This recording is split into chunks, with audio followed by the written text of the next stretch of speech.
many of you will know, I'm running the London Marathon this year on behalf of Shelter.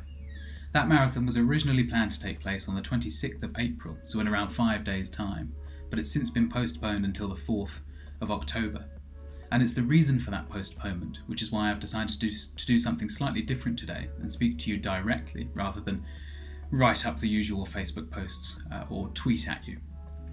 The reason, of course, being the outbreak of a deadly new strain of coronavirus, that thing which has kept us all locked up for the last few weeks, which has resulted in many of us being furloughed, and which promises to keep us in this situation for at least a few more weeks to come, until the government eases its lockdown measures. I've been thinking a lot recently when I've been going out for my daily hour of exercise during the lockdown about how lucky I am to be able, after that hour of exercise, to come back to this flat, to be able to wash my hands in a sink, to have soap to wash them with, and to have other basic necessities at my fingertips. Because the hard truth is that many thousands of people across the country simply don't have those luxuries available to them. In fact, the figures, even on the government's own count, measure in the thousands when considering rough sleepers alone. But when looking at all of those who are considered homeless, for example those who are staying with friends, in bed and breakfasts, hostels or other temporary accommodation, the numbers skyrocket into the hundreds of thousands. Now, however you measure those figures, and of course it is difficult to come by perfectly accurate statistics because of course many people who are homeless live off the grid and haven't declared themselves as such to their local councils. But however you count them, whether it's tens of thousands or hundreds of thousands, those figures are appalling for a country which we are constantly told by our politicians, by the national press, that is a country that is extremely wealthy, an independent trading nation that's well able to go at it alone in this world.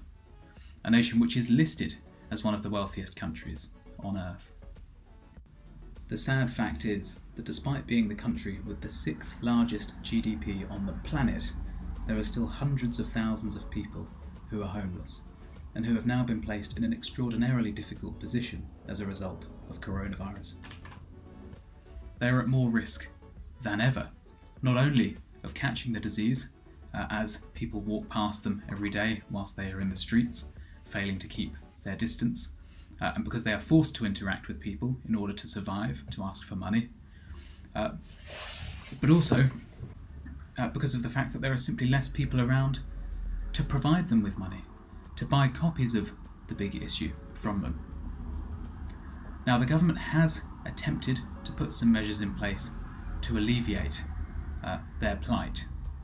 It has granted 3.2 million, that's million with an M, to local councils across the country to assist in housing those without a home, to feeding those who are currently homeless. But that simply isn't good enough. As the shadow housing minister John Healey recently put it, 3.2 million is not enough for this work, considering that local homelessness services have been cut by approximately 1 billion a year since 2010.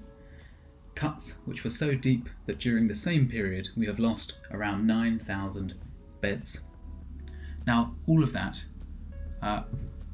is without even accounting for those who aren't yet homeless but are at risk of becoming homeless